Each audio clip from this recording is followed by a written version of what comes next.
Time to go down to the basement. Take that VHS out of its sleeve and get ready for some frights. Welcome. Pull up a seat with Mikey and Matty, and don't forget to turn off the lights, because you are now alone in the dark. Hello, everyone, and welcome to episode 106 of the Alone in the Dark podcast. I am one of your hosts, Matty, and of course I am joined by my brother in love and arms, Mikey. Mike, what's up, buddy? What's going on, Matty? How are you? I'm good, man. We are here for a very solemn, important announcement to talk about a masterpiece of horror cinema.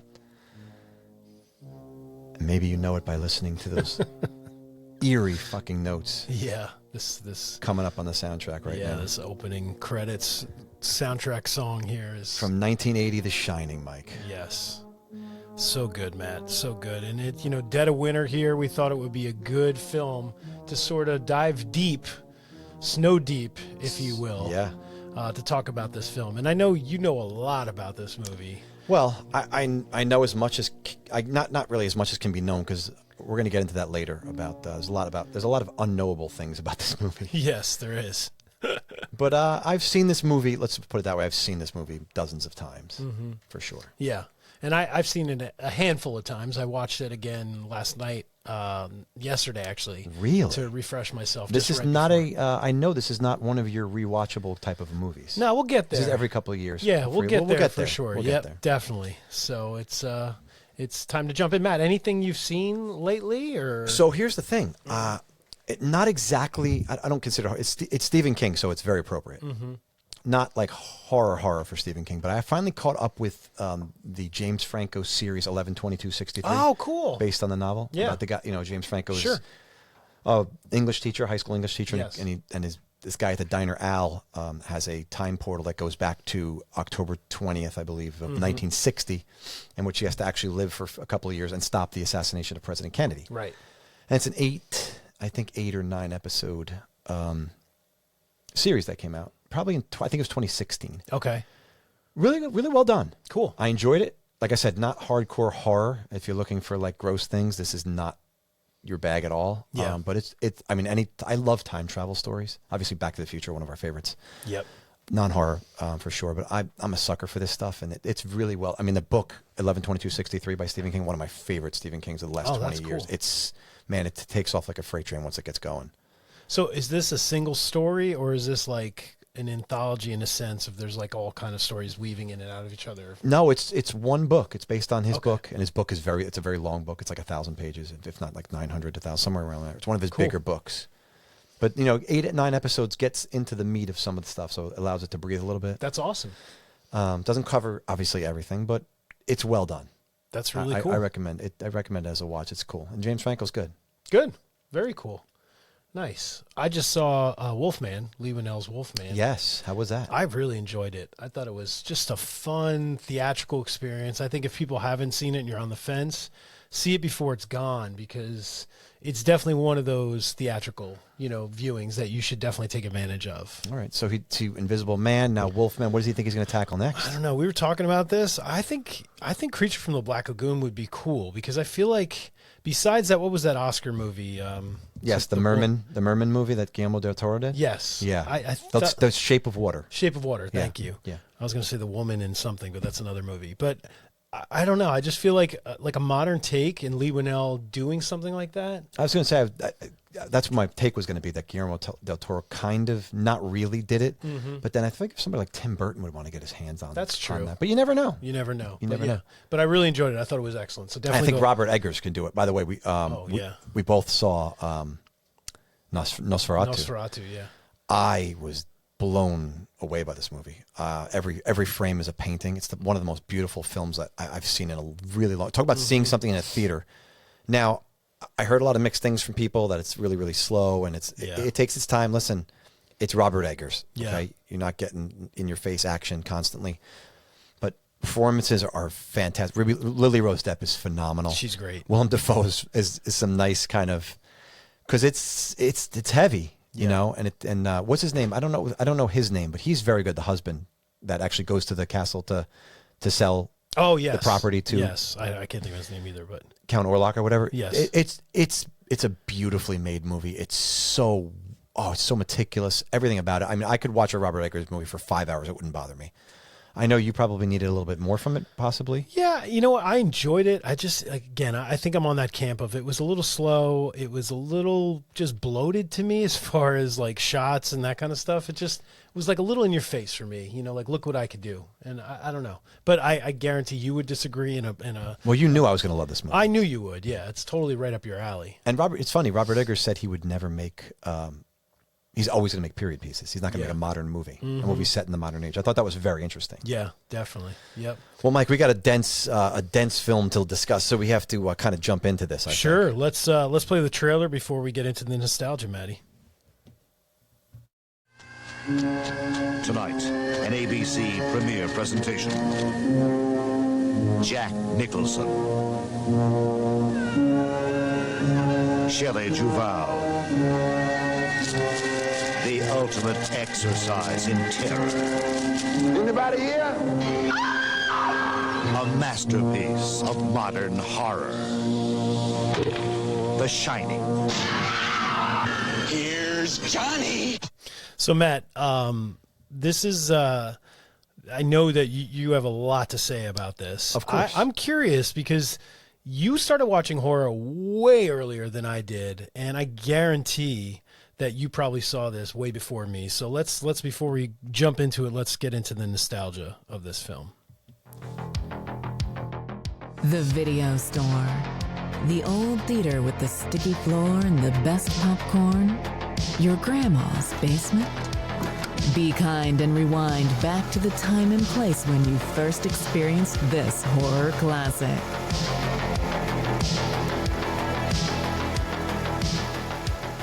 So when did Matt Strapoli first see The Shining? All right, we're going to go forward a little bit here. So my parents split like in the early 80s, like 82, I think they did. Okay. But before that, my dad had WHT for a while in the what's den that? downstairs. So this WHT stands for Wometco Home Theater. It was Channel 68. It was an over-the-air TV service, and it let you watch like recent Hollywood releases. And this is 1982. This is so far ahead of its time. WHT, I don't know about this. It's crazy. Yeah, you had to pay, and you had to pay a pretty penny because obviously you're watching Premium programming, man. Yeah, recent Hollywood releases before this is, video was going on, right? Yeah. The early beta definitely was in swing, but this was a service, okay? I'm pretty sure my dad got it so he could watch like, naughty nightcap theater or, X-rated softcore porn flicks, but we don't need to discuss what my dad was getting it for. Right.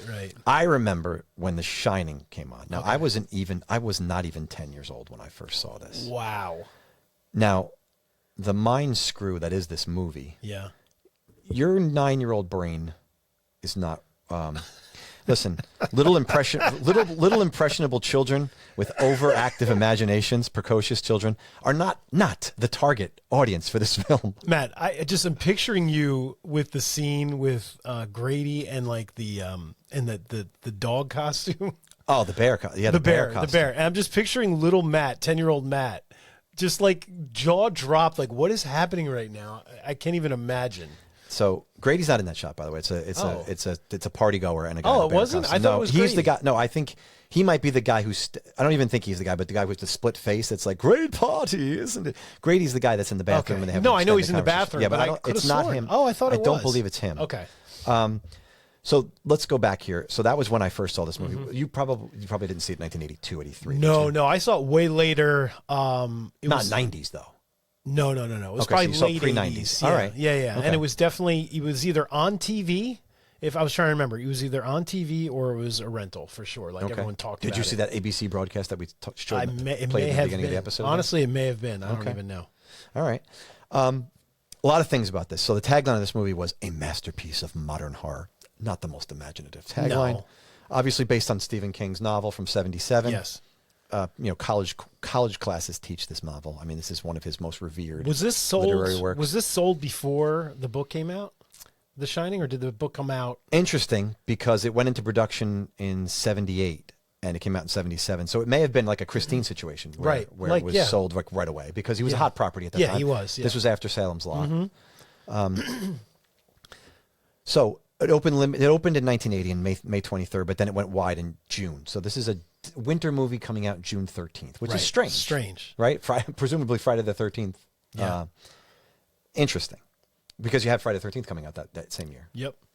So these two movies came out within probably 2 and 3 months of each other, which is so nuts. bizarre. Yeah. But you go to the movies in 1980 and watch Friday the 13th and The Shining. Come on. Yeah, that is pretty It's cool. pretty damn cool. Yeah, think how awesome that would have been. I mean, but filmed from May 31st of 78 to October of 79. This is an 18-month production. Now, I'm not saying that Shelley Duvall and Jack Nicholson had to be on set for all of those 18 months, but they pretty much had to lose a lot of work to be a part of this movie. They had to commit a lot. And from what I've heard, Kubrick was editing this up until the day he died. Like I heard he was just Retooling it? Yes, obsessed with this film and making it perfect. I don't doubt that for a minute. I don't doubt that for a second. It's one of the longest production schedules in horror history, I imagine. Right. And Kubrick, I have things about this movie that I think, what you just told me, I think he was probably losing a little bit of his mind himself during the making of this movie. And it sounds like it never left him. So, Mike, Stanley Kubrick's touchstone films of influence for The Shining. You ready what he was kind of influenced by? So Rosemary's Baby was one. Okay. The Exorcist was another. As Okay. you could imagine, both Yep. of those kind of, they chart, right? Yeah. And Eraserhead by David Lynch. By the way, rest in peace, David Lynch just Yes, passed he away just passed away. last week, I believe. Yeah, a week and a half ago or something. I mean, yeah. just a giant Yeah. in artistic cinema, just a man who was a true artist. I agree.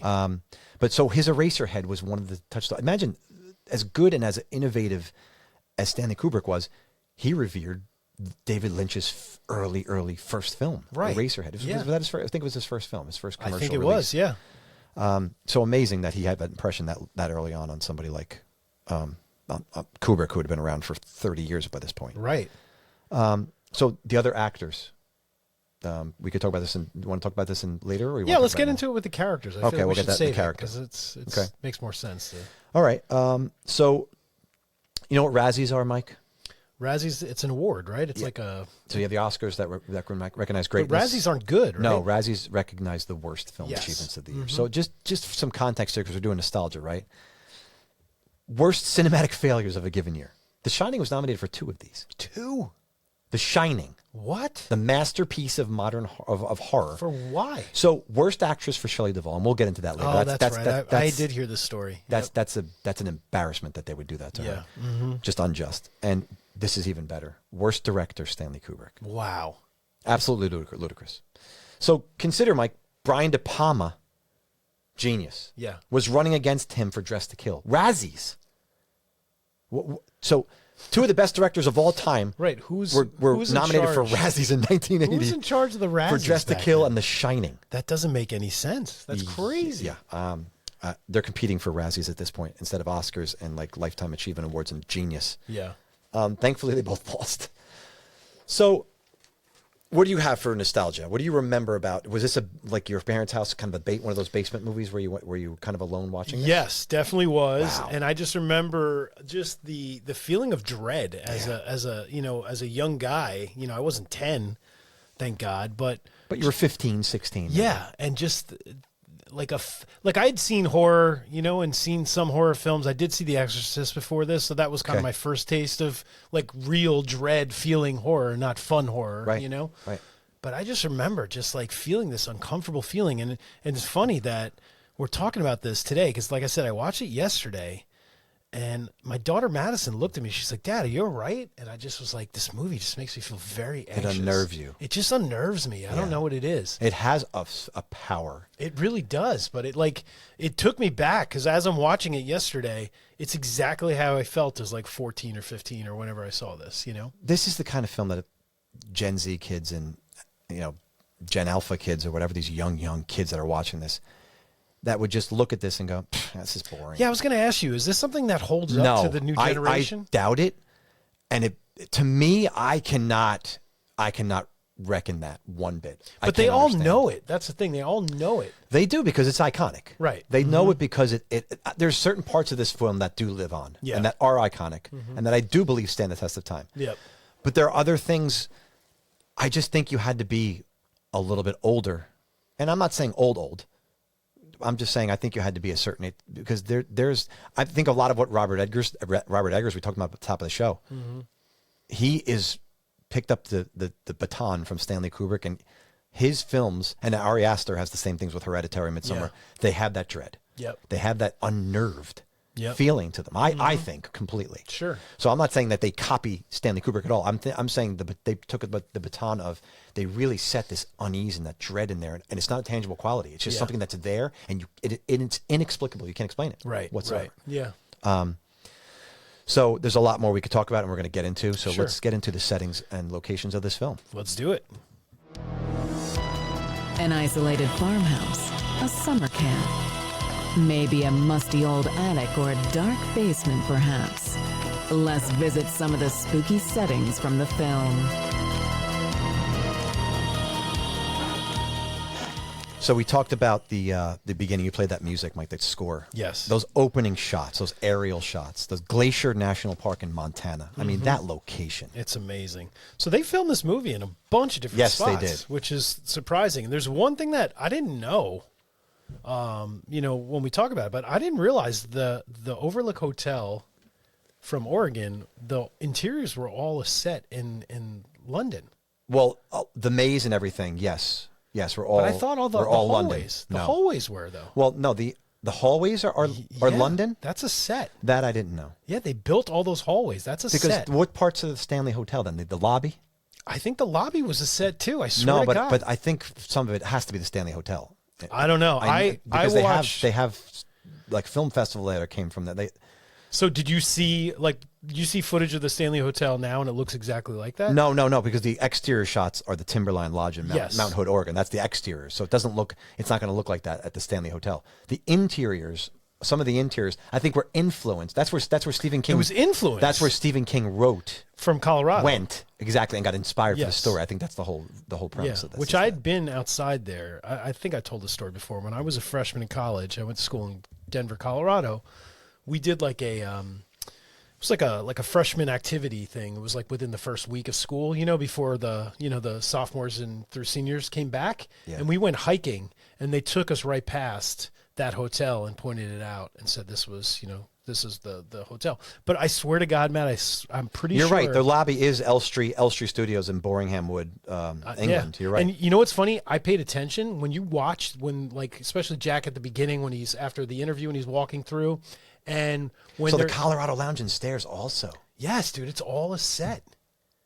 Because it's crazy if you pay attention to when they have more control. Think about the control that he had. Oh my God, yeah, you needed it for what he wanted to do. So go ahead. But when Danny's riding his big wheel around, and you pay attention to where different other hallways are and doors are, they don't match up. Okay. So continuity wise, it doesn't make sense. Okay.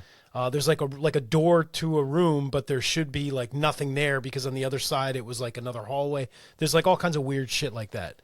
But I was blown away to build a set for this hotel. Could you imagine the size of the soundstage it'd have to have? Well, I did want to say that because I had that also, Mike. That Raiders of the Lost Ark, the film was delayed because it was supposed to shoot at L Street Studios. In London. My God! So they were next, and The Shining was filming. But not only that. The Shining took up every single soundstage. Oh, I believe it. And with all the sets, by the way, all the sets were pre-lit, like waiting, pre-lit. Yes, sitting there waiting for him to film during the entire shoot. So this was unprecedented. Well, Kubrick had this. He wielded this power, and Spielberg's going, "How expensive?" Because it's probably going. It's you, Stanley, and but I got this great movie. I'm ready to shoot. Yeah. I'll wait for you. Yeah, well, I guess we're gonna have to wait. Yeah, we'll tell Harrison it's gonna be a little while. Yeah, well, Harrison was probably still doing press for Star Wars, and then getting ready to do some probably rehearsals for Empire. Totally. Yeah. Anyway, so that's all really, really interesting stuff. Yeah. As far as like but the Mount Hood in Oregon is beautiful. The exteriors of the Overlook. Oh, real quick, I was saying something. When you see Jack walking in the lobby, and later when Wendy and Danny are with him and they're walking in the lobby. Yes. Pay attention. Look at the windows outside. Okay.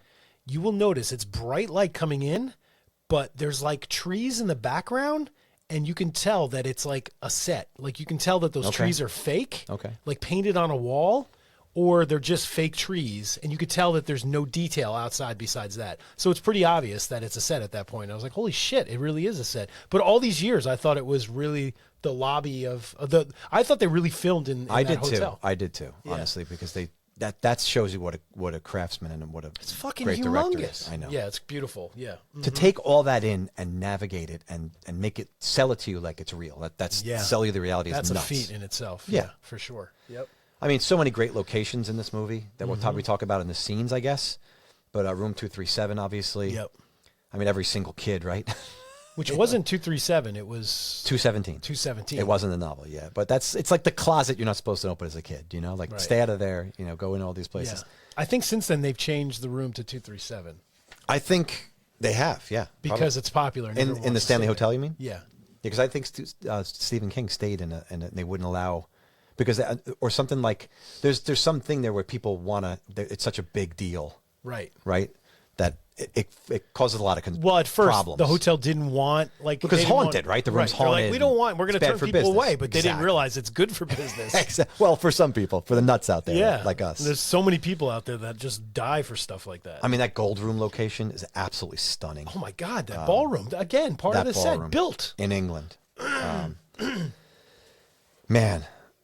Again, it's start of the mind screw of Kubrick when just all the scenes that go there. The Colorado Lounge, Jack's writing space, the Native American decor. Yep. If you watch that Room 237, the documentary that was made about this, so many significant scenes take place there in the film. Hedge maze, just an amazing. Obviously, that scene when they're in there and they're walking around. That's all controlled. Oh, totally. Yeah, it has to be, because how could you film in weather conditions like that? But that sets up, that maze is such a central portion. It's not a part of the novel, obviously. It's not at all. There's no. No. There's topiary. There's hedge animals that come alive. Okay. That's the thing in the novel, right? Okay. But it was so fantasy that Kubrick wanted nothing to do with that. But if you think about, we keep talking about the mind screw that Kubrick was going for, right? Think about a maze, Mike. Yeah. It's literally like this manifestation of confusion and endless. You'll never figure out what the frig is going on here. Yep. That's why he wanted a maze. It signified psychological complexity. Yeah, it makes sense. You understand? So to me, it was all about that. But so many things we're going to get to still. Yeah. But I think it's time, Mike, that we have a whole crap load of these. So let's get into the best and scariest scenes. Let's do it. Here are some scenes that will make your hair stand on end. They made Matty's fall out completely. So, Matt, right off the bat, from what you've told me, because I've never read The Shining, Jack was a different character in the book. Oh, absolutely, 100%. He's blonde hair and blue eyed. But he's like a nice guy, isn't he? Sort of a nice guy. And he is. He's a good father. Obviously, he has alcoholism in his past. Obviously, it's a very personal Stephen King story. Right. But yes, he is not completely insane the very first frame you see him, which is what, obviously, we talked about this before. It's bothered. That's the thing that really bothered Stephen King more than anything, is the lack of arc and growth, or the character development. Right. Because I just feel like from as soon as we see Jack at this interview with Ullman, he's off his rocker. So is that your first scene, the Ullman scene? Yeah, I just think like... What about the opening helicopter shot? Well, yes, we'll talk about that for sure. Let's talk about that right now. Because that is the opening, right? Filmed in Montana, as we said, Glacier National Park. Just breathtaking. So I know what you did last summer. Yep. Slightly, possibly inspired by this. By the shot, openings. Yep. I'm trying to think, are there any other movies that you think... that have that huge setup, like a big helicopter drone kind of shot? Yeah, I was trying to think of this, and I thought maybe our listeners could shout out us on Instagram too. I can't and let think us right know. now, but yeah. But coupled with that music, man, one of the most iconic scenes of all time. So cool. Yeah. The car going through the tunnel. And the small car, right? And just how vast and how remote they are. Right, and that's the thing. It just sets up like, hey, if there's a storm here, they're fucked. Or if somebody goes crazy with an axe and loses their mind. Yeah, it's going to be a long way. Well. Yeah, totally. But when he's interviewing with Ullman, don't you feel like he is off his rocker right from the start? Yeah, he is. He is. And there's a lot. I love that scene, though. I love the story that Ullman tells. Yeah. Because he's telling you completely what's going to happen in the movie. He's just like he's literally telling foreshadowing. you this is what's going to happen in this movie. Exactly. Oh my! And I think honestly, I can't say what influenced the other, but I'm thinking Kubrick may have been influenced by Halloween, the Cemetery Man story, talking about the neighbor. I don't know. It's such a reach, right? Talking to Loomis about But Ullman, the way he kind of presents it is very much over like and Russell. Yeah, exactly. There's a man named. So I don't know that it's that, but it's I don't know. It's a reach, like I said. It is. It could be. But right before Ullman tells the story, the way that Jack says, "I'm intrigued," it's so like twisted. I'm intrigued. It's twisted the way he says it. Yeah, you know what I mean? I love the way they both. And you can imagine there's multiple takes that Kubrick did of both of these. Well, from what I heard, the lore of this movie is that he was known for doing takes over and over and over again. Right. And David Fincher, who was another Kubrick, just disciple, is the king of these long 100 takes and crazy crap like that. So he that's the thing he took. Oh, his visual aesthetic, I think, a little bit too, but definitely that that taskmaster, like I know what I want and I'm not getting it yet, and we're going to do it until it's freaking right. But when does it come to that point with actors where they just can't take it anymore? Well, we'll get into that. We certainly will. So Mike, heavily into the acting. Early in the film, we have the Danny and the twins scene. Yes, and that's not late in the film. No, in my mind it is, but it's definitely not. No, this is when he's in the game room, right? It is in the game room. Yeah, I have this written down in my notes as well.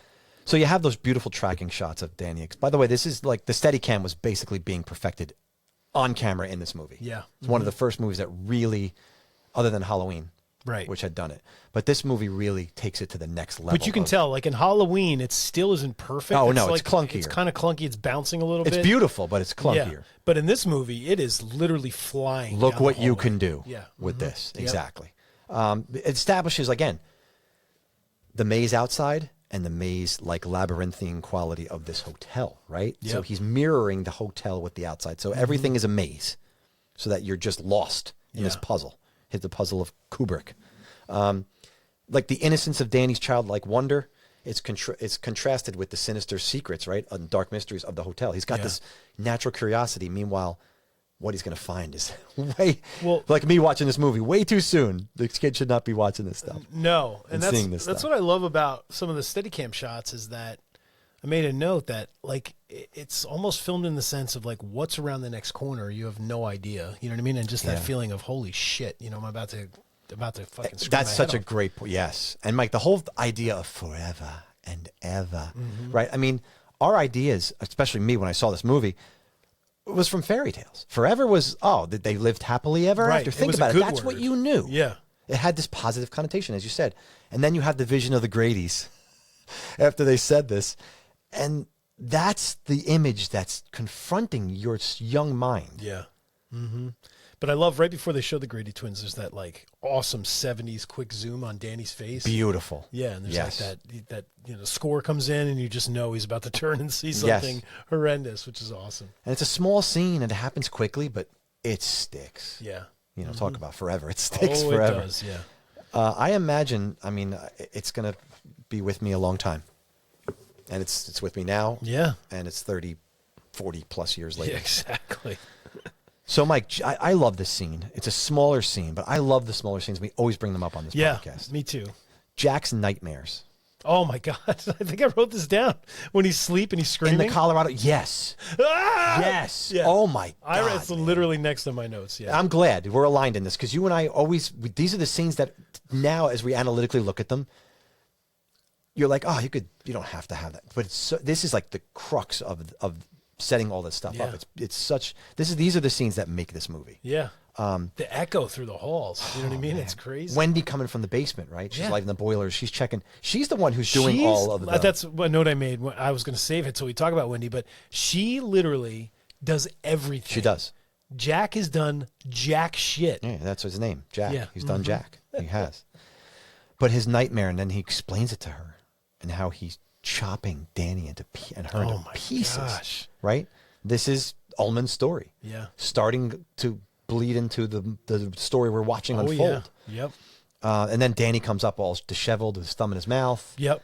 Of course, we know that he left the room through 237. Yeah. Yep. The audience knows, but Wendy, of course, thinks it's Jack's thinks it's work. Jack. Yep. So we know it's that old woman, right? But we do not at this lore point of know that. what waits inside room 237. We So it's don't. a brilliant piece by Kubrick to put yes. this scene. Yeah, because it's funny. As I was watching it yesterday, I felt like, I'm like, did I miss something? Like, did I forget to see that? And I totally forgot there is no scene. Like, where- I'm scared because of Jack screaming and having these nightmares and what's going on outside that room. What horrors await us I know. inside that room? Well, Danny has like something around his neck, right? Because he was like choked or something, right? Oh, yeah, he has it looks like a big giant like hickey, except it was somebody that grabbed his. Yeah. So he was done. We whatever don't know. happened- We don't know what happened. Yeah, but and we never will. But close encounter Yeah. of the awful kind. yes, Anyway, the close encounter of the old titty kind, Matty. oh my God, Oh God. River of Blood, Mike, the elevator shot Yeah. that Not happens a more miniature. than once. Not a miniature. Not a miniature. I thought that was a miniature, Matt. When I heard he did that, that's full size. That's crazy. 3 takes over Crazy. the course of a year. But that's the thing. A year. You can't do that and just clean it up No, and do it again. That's exactly right. It's going to take a long time to, 9 days to set this shot up. dude. In today's 9 days, days. today's day, just for people if they're curious, you would first of all have a miniature. You'd shoot with a camera at a high frame rate, so it was slow everything down. Yes. And you would film it from 4 or 5 different camera angles all at once. So that way you have every had some- angle. exactly. And it's done. You know what I mean? Because you don't come back. A smart filmmaker wouldn't say, hey, we'll do this 3 times full size, and I'll do it over the course of a year. A producer would say, get the fuck out of here. There's no way Did you you're see doing that. Steve Spielberg ducking his head in there? Stanley, it's been a year. I saw you do this scene like 9 months ago. You're still doing it. All the sets are lit out there. Can you just like film stuff on the lit sets and get this going here? Because Right. Raiders, come on. I got a know. really good movie. I got to do this. But Mike, as the Brits would say, bloody good shot, Mr. Kubrick. Yeah, I guess. It's an awesome shot. So that's that one. So now we talked about room 237. Mike, let's go Jack in room Oh, 237. God. So the Grady, some scenes stay with us forever and ever and ever. This is one of those scenes. So let me ask you real quick, sorry. Who stayed in this room? Like whose room is this? Is it the Grady's room? Is it I heard there's the lore of some woman that used to seduce men or something and something bad happened. That's or, one of the maze-like qualities to this movie. It's an unknowable there's thing. no explanation to it. No. Yeah. Now some people would be upset like that. Like Yeah. you're a story guy, Mike. You don't.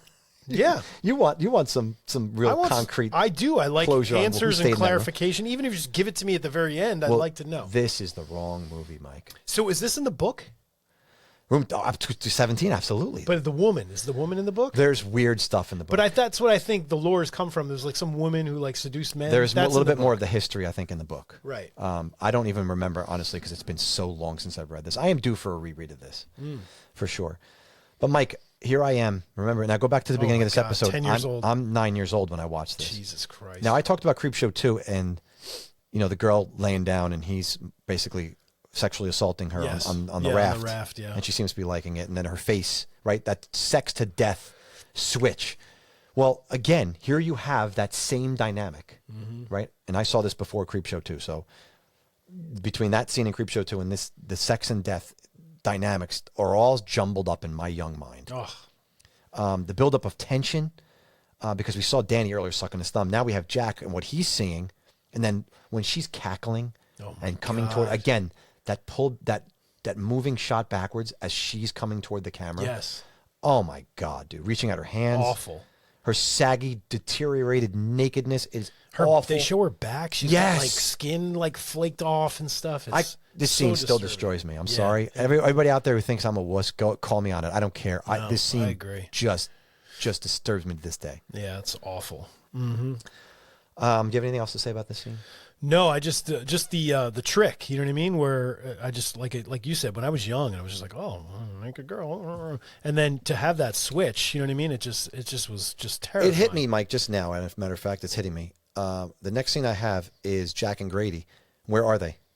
They're in the bathroom. Yes. So we just came from the room 237 bathroom. We're going to this bathroom. Of course, here's Johnny Cassine is in a fucking bathroom. That's so true. Kubrick was slightly obsessed with bathrooms. Yeah. I don't know guess why. so. But now we're at Jack and Grady in the bathroom, real quick. A long, very, very long scene. This is a scene that could have huge probably been dialogue. freaking cut, right? Yeah, probably. Or just, cut down. Okay, so Not cut out. I think just I cut was saying down. cut out, but you definitely could see. Oh, yeah, totally. Some things.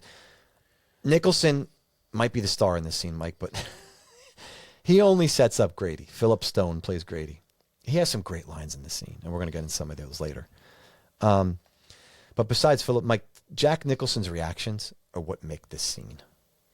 When Grady's telling him stuff, just watch every frame with Kubrick cutting to Nicholson. His face is just, he has these weird little like, Right. what? Yeah. Like he doesn't.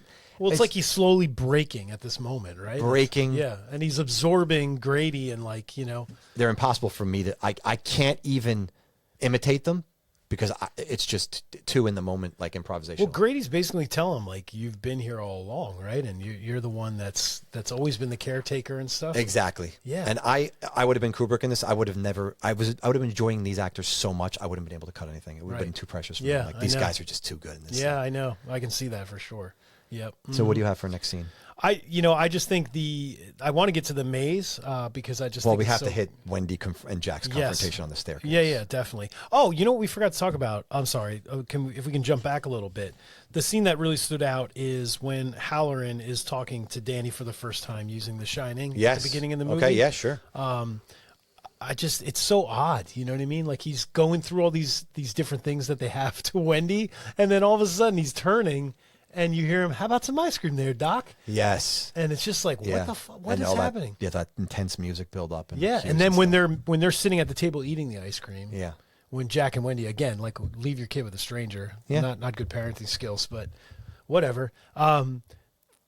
Halloran knows that he's got this same He thing does. that he has, and just that whole story of like, Halloran's Shining is extremely acute, well, he's older, he's probably been working on it a long well time. developed, right? But for him to notice that Danny has this too, and he's sort of like telling him like, "Hey, you have this as well. It's a skill." Yeah, you know Danny what has I no mean? clue. Danny's No. like me watching The Shining. Yeah, He's trying. This is like Kubrick trying to explain to me what's going on in The Shining. Yeah, it's true. Halloran is Kubrick. Yeah. I'm Danny. Huh? Yeah. Speaking of I think this is true, but I heard that Kubrick told Danny that they were filming a family movie about No, he didn't. a family that was just going on vacation. He never told Danny that it was a horror film. The actual actor. The actor, the young kid. Could you imagine filming all these scenes and not thinking it's a horror film? At some No. point, he must have known, right? I don't know. How could he not? I mean, his parents must have known. Yeah, but how could he not know by the end of the movie and just all this weird shit? And especially there's like the one scene of Danny when I think he's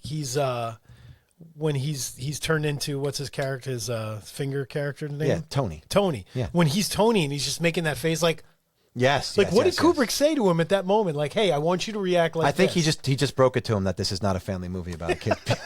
This guess what? people kid, on a vacation. Hey kid, guess what? This is a really Kids, I'm I'm gonna tell you about- frightening, scary horror film. I'm going to tell you about Red Rum. Yeah, exactly. Yeah. Yeah. Anyway. So Wendy and Jack. Yeah. Confrontation on the stairs. Best behind the scenes footage. You look it up on YouTube of them getting ready to film this. No, scene. that's the Here's Johnny scene. Oh, the Here's Johnny scene. That I'm is- sorry. I'm sorry. You're talking that about the is- stairs. I'm talking about the stairs Yes. scene. So that's her discovering thousands of pages of all work and no play make Jack a dull boy. Yep. Now, again, as you said before, Kubrick never took the easy way here. You No. could have filmed, right, with the elevator scene you talked Yep. about. Well, he actually had thousands of pages. He actually had a secretary for 3 or 4 weeks typing pages of this. So they would literally be there in all different fonts and shapes. crazy. Somebody's job was singularly to type those pages. Yeah. Right? Yeah. Because there was no special effects that would have been able to sell that scene otherwise. It just so reminds me of that book House of Leaves. You know when I Yes. see the Yeah, 100 because good it's in call. different Mark Daniel spots Lewski's and- book, yes. Yeah, it's just so cool. So for the record, it's not in the book. That's the pages and pages of the stuff. It's not. No. But it's such a brilliant visual effect for Wendy to discover this and realize. But the shot coming from behind the wall Oh my of him, gosh. like she's flipping through the Yeah, pages, he that is incredible. just appears almost like Michael Myers, just out Yes, of nowhere. it is such a His stalker shoulder scene. just like. Woof. It's a stalker. It's the Yeah. closest Kubrick ever had to real horror, like Oh yeah, traditional like slasher horror. definitely. So Wendy, Mike, had to play the hysterical ninny cowering in this scene, like in order to make room for Nicholson's ridiculous, devious diatribe. Yeah. But what she does in this scene is incredible. It's really well done. Even more so considering she's not faking it. No. Like she's feeling this. She's probably broken at this point. Yeah, I'm thinking she is, right? But the way she swings the bat, like at the beginning, and she's barely swinging yes. it, and she's like upset that she's swinging it. Get away. Yeah. Yeah, and it's like you're holy shit. Yeah. This yeah. is her like pretending like Nicholson is Kubrick. Right. Get away from me. Yeah. Stop Stay fucking with away. my head. You're like, seriously. Let me yes. go home. Oh, I'm laughing. It's not funny. I'd rather at all. work on It's Indiana not- Jones. By the way, rest in peace, Shelley Duvall, who I fairly know. recently passed away as well. Was that like 2 years ago? A year ago? Yeah, probably within the 22? last year. Well, Within I the thought it last was year or two. 2022, no? Yeah, probably within the last year or two. Okay, Probably. yeah. Yeah, you're right. So, Mike Nicholson, to finish this, I have something I found out, and it's one of those things that just came to me. You could see future comedians getting some of their material. Like I see Jim Carrey. When Nicholson says, when do you think maybe you should take it? Jim Carrey, when you watch Ace Ventura, he like has these inflections. Yes, it's like that sort of stabbing. I think his thing came from this movie. It could have been. Again, yeah. it's a reach. Right. But I swear to God, man, you know Jim Carrey watched this movie. Oh, yeah, definitely. Dude, who didn't see this movie? Exactly. Like that? Yeah. You can't tell me he wasn't leaning on some of this inflections from his performance, right? Yeah. Even the, as soon as possible. Like, even some of that mania switching from one thing to another. I just see, like, wow, Jim Carrey's whole persona came from this scene in this movie. Absolutely. So I think some of this was improvised, too. Mm-hmm. Probably not very much of it because Kubrick was writing every day and rewriting it. He was handing people pages every day. Right. Yeah. Yeah. It's crazy. Maddening. Crazy. So, Mike, we can't not talk about scenes and not talk about Red Rum. Yes. Yep. Right? Mm-hmm. Into the Here's Johnny scene.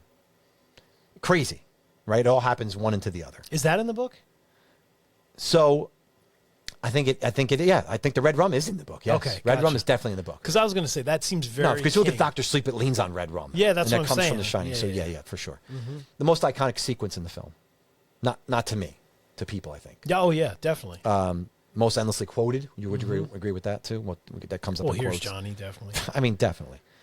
Any highlight reels of horror films, like greatest movies or whatever, the past century, whatever, that'll come in if they talk about horror cinema. And Stephen King must hate it. He must hate it, Mike, because he's helpless to do a damn thing about it. It's a great scene. It is. It's a great scene. Red rum, red rum, red rum, red rum, red rum, red rum. Yeah. Danny takes his mom's lipstick. He writes it on the bathroom door, screaming hysterically. Well, But- she's asleep, right? She's She asleep, is. yeah. She is until she sees a reflection, and that's when that message. And that's so brilliantly done. Well, there's something about mirrors in this movie too. Kubrick really used Oh, mirrors oh, all the yeah. time, and there's like reflections of things happening in the But background and stuff. But then the Jack chopping at the door. Oh my gosh! I mean, it's just so good. Halloran's death scene is also haunting.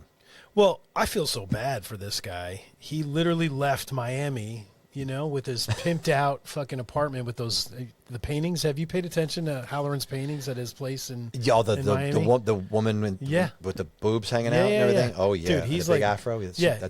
Those are some serious. He left all that to go help this family, and as did. soon as he gets there, did. he's dead. You don't think Kubrick could have wrote him into the scene? Oh, a the little character's more? great in the book too. Halloran's character's Oh, awesome. is he good?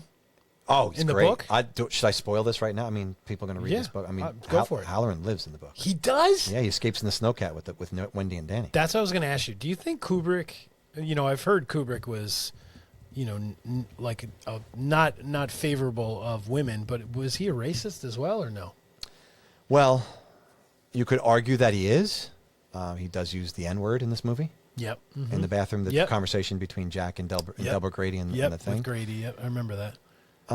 But considering context, people were speaking like that. Like Delbert Grady would have said that word, right? In the 70s or when early, Yeah. probably. But Halloran's death scene, Mike, we don't know. We it's crazy because in the book he does survive, and I said that. But Kubrick liked the novel. He did like the novel, too. He didn't hate on the novel, but this was his vision, right? And I guess he felt he had to deliver. How could he not deliver on the promise? Jack's carrying an axe around. Somebody has to Well, I get die that. by this axe. I get that for sure. I don't think he should have survived. All I'm saying is he literally just walked in the door. He's walking into No, the he hallway. does. He And does. he gets it right then. He did, but imagine Jaws, Mike. Imagine Jaws scene, and there's no Quint scene. Yeah, that's true. It's kind of similar to me. Like you have Jack and his axe. Right. I liked Quint too. As much as a dick as he was, and he's so good in that movie. I didn't want him to die. No, I didn't either, but I wanted him to stick around for a little while longer. You mean And then- Halloran? Halloran, I'm sorry, yeah. Yeah. Just sort of like help Wendy and Danny get away and then get it or something. But you that know? shot after he kills him, Oh, when his my head God. comes back into frame, Yes. that look on Jack's face is the most chilling shot Oh I think in the whole entire gosh. movie. It is just sears into your soul. It's so evil. So Mike, Wendy encountering the ghosts. The dude in the bear costume What the fuck? playing a game, as I call it, a game of hide the champagne cork with the guy in the tuxedo. Dude. What are they? I mean, Mike. Dude, it's like fellatio, dude. He's obviously He's definitely blowing doing the guy. He There's definitely is. That's why I said hide the champagne cork. yeah, yeah. Halloran's bloody corpse. Not a ghost, obviously. No. The dude in the hallway with his face split. Yeah. Great party, isn't it? Yes. Then you get the skeletons draped in cobwebs in the lobby. Mm-hmm. You get the blood tidal wave coming from the elevator. All this stuff. I mean, it's all iconic scenes. Right. One after the other.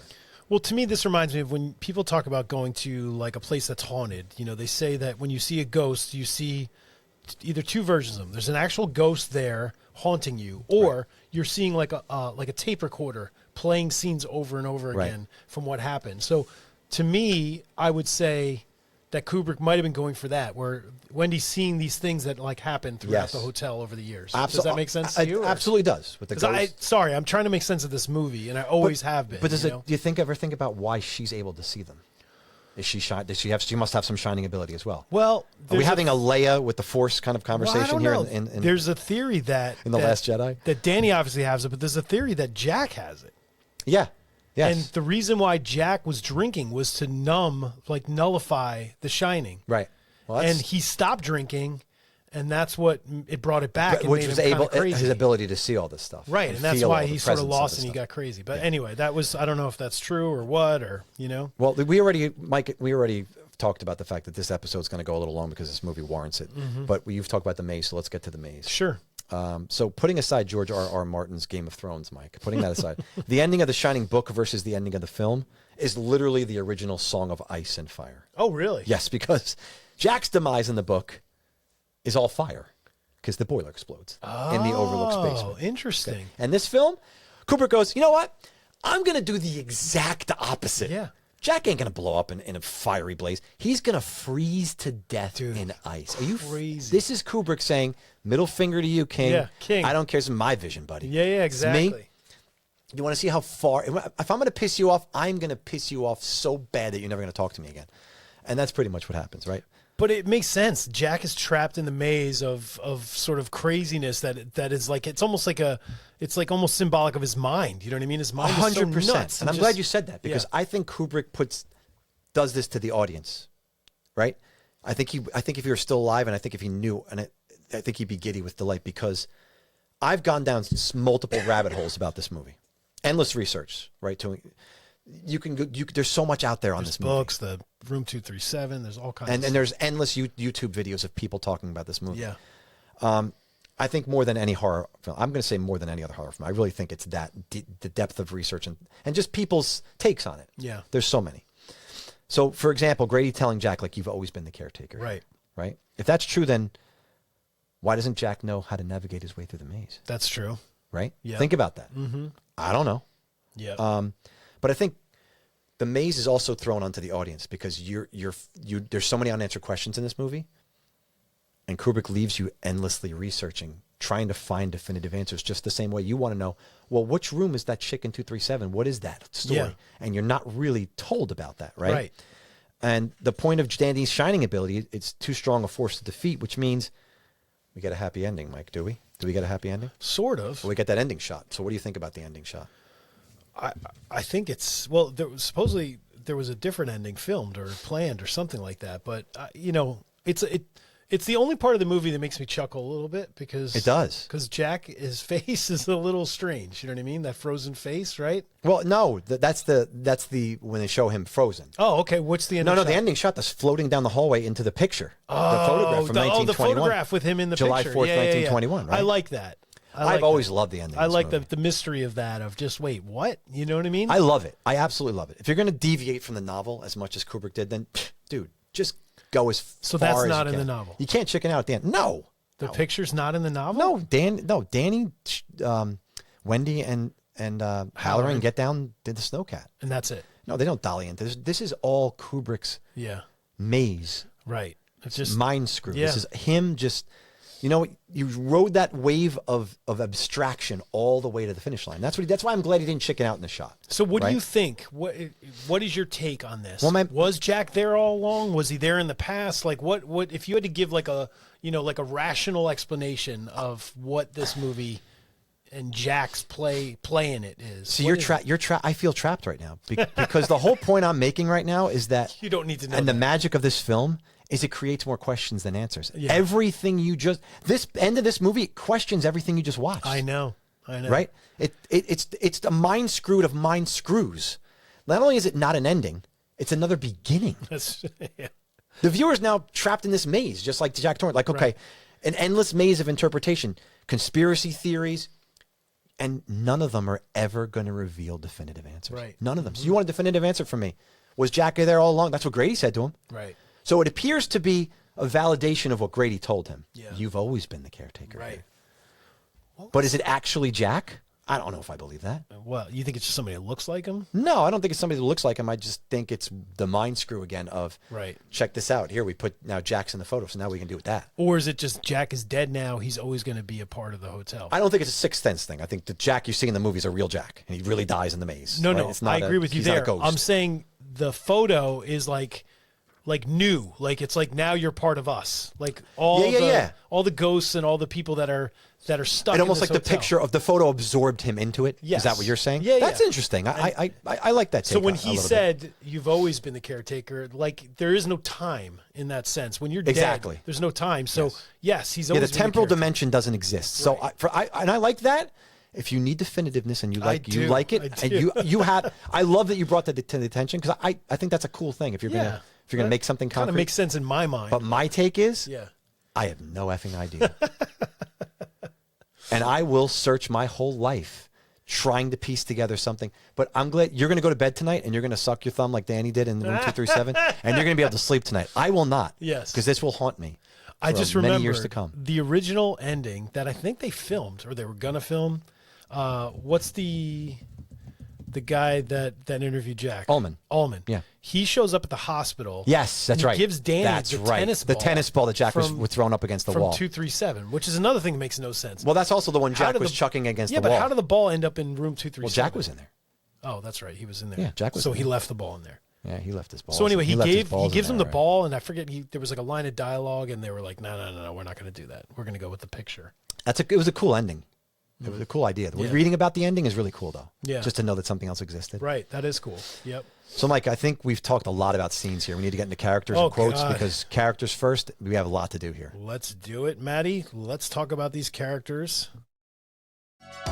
Whether it's Dr. Cruz or Dr. Chalice, Alice or Annie, Tommy or Teddy Bear, many of the characters from this film also made a permanent mark upon your horror hearts.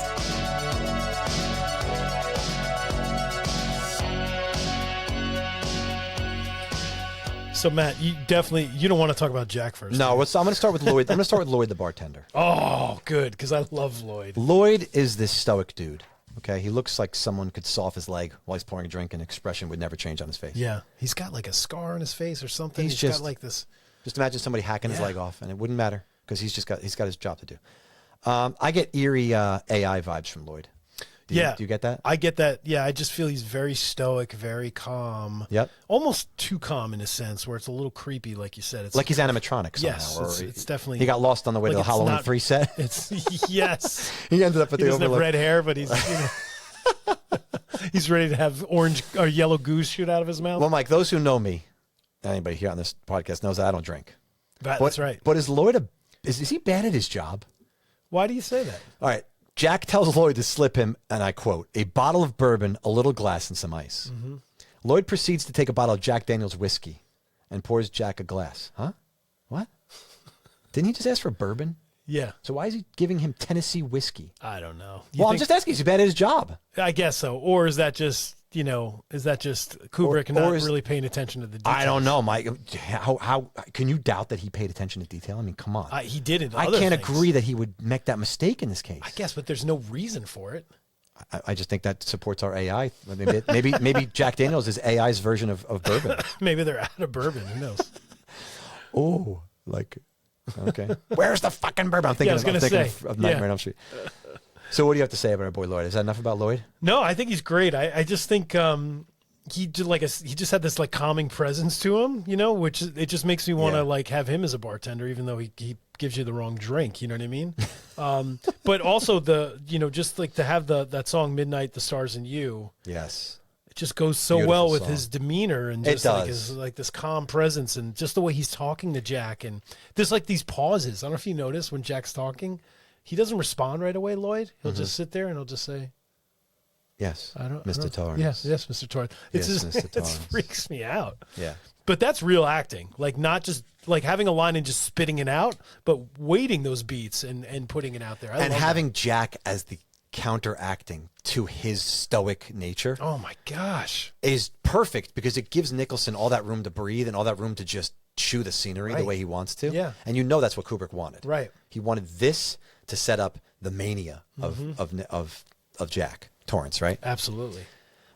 So Mr. Ullman, Mike, Yeah. within the first 10 minutes of this interview, we pretty much know every single thing that's going to happen later in the film, as I Yeah, said before. like you said, it was like a perfect, here it comes. Here Guy comes. back in 1970 who suffered a complete mental breakdown, killed his family with an axe before shooting himself. Okay, not exactly what's going to happen here. Right. Yeah. By the way, Mr. Ullman refers to the caretaker as Charles Grady, but when Jack meets him later on, he introduces himself as Delbert Grady. Right. Is that him messing up again? Kubrick messing up the Yeah, what is the that? details again? Or again, I'm going to go back to this again. Or is this just part of the? Is there so many different iterations of Delbert, Jack, Charles Grady? Is it just a mind screw again? Is it just always Grady? Is You know what I Kubrick mean? just fucking with you going, I know you. Did you notice? I just. Yeah, but that's such a weird thing. There's no explanation for it. If there was an explanation for it, I would say, sure, that's smart, Kubrick, good job. But that's really bad to have a different first name. It is. I think that one. I'm chalking up to a mistake. I am going to chalk this one up to an error. Did he have a brother? Unless that's his middle name. Like, is it Charles Delbert Grady? I don't Yeah, know. is And that a thing? Like- and the guy just refers to himself as Delbert. Meanwhile, everybody else calls him Charles. I don't know. It could be something Yeah. like that. By the way, did you know this is practically a Halloween movie? How so? Because Ullman talks about how the Overlook season runs from May the 1st to October 30th. Well, if they go there on move-in day, it's got to be freaking Halloween, dude, or yeah. Halloween Eve. This is a Halloween movie. Yeah, maybe there is a connection to Halloween 3. There is. You see? I don't make this shit up. I'm just pointing out the obvious here. It's Halloween Eve when they move in on closing day. I like it. Crazy. Yeah, that's good. So you got to pick these things up, man, because they're too. So let's talk about Delbert Grady. Okay. Great character. Yes. Guy plays a major role in this film because he's the one who propels Jack towards his inevitable end. Oh right? yeah. He's the one who we he's the talked about catalyst. it in the bathroom. Yeah. Yep. He spills that drink on Jack in the gold room. Presume like this gold room scene. This is the party where that picture was taken at the end of the movie. Isn't Yeah, it? that would Aren't make you sense. assuming? Well, yeah, it looks like it's like New Year's Eve or something. And it's definitely got flapper gear. I mean, it's Yeah. 20s. It's the roaring Oh, 20s. yeah. So it would make sense that this is that party Right. where they took that photo that the floating ending shot is. Yes, but why would Grady be there? Because Grady was from the 70s. He was, but no. Was there not, like you said, there might have been another Grady. Exactly. From the Exactly. Could have been an ancestor, or could have, you never Yeah. know. Yeah, This is what I'm saying. There might yeah. not be those inconsistencies. We're just not thinking all of this through because my mind can't comprehend all of this. Right. It is layered, but we're getting into it. I love that we're getting the weeds here. But you know what I want at the end of the movie? I want them to be like, and Jack's real last name was Grady. So you want like, oh my God, oh Mike. I just want that, I just need it. But I love that Jack is the real caretaker, and you've always been here. Yes. I love that because then it sends Jack out to battle. This because now he's on a mission, right? Because he should take care of this. Oh yeah, yeah. It's an itch he's got to scratch. This is needed. What's needed is discipline, Mr. Torrance. Do your duty. Yeah, the way that he speaks to Jack in the scene. Oh my God. I think you need to correct her. Yeah. Just the freaking way he says that. Yeah. It's like, oh my God. It's Because fantastic. in the ballroom, he's so kind and so sweet. And he's like, "Oh, I'm so sorry, sir. I'm so sorry." And he's cleaning him up. Yes. He's like, I usually would recommend that we go into the washroom and, you know what I mean, clean him up. I and others have come to a belief that your heart is not in this. That you don't have the belly for it.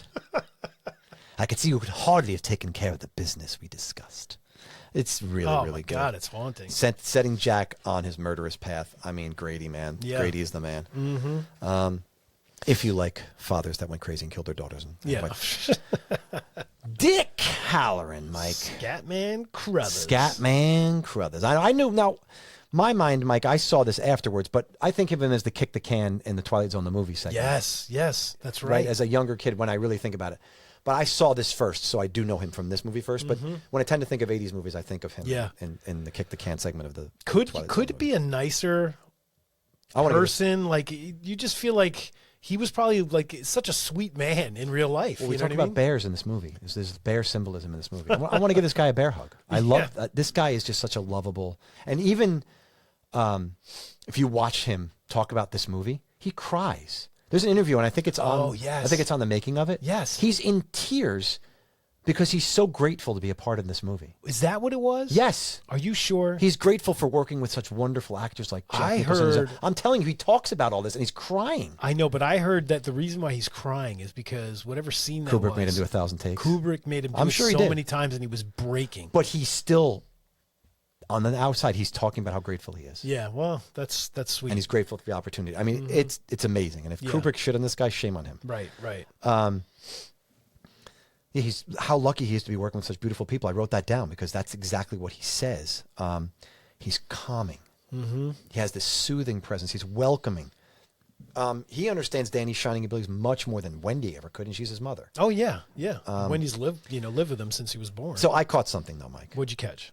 I didn't pay much attention to this the dozens of other times I've watched this movie, but this time it absolutely stuck out with me.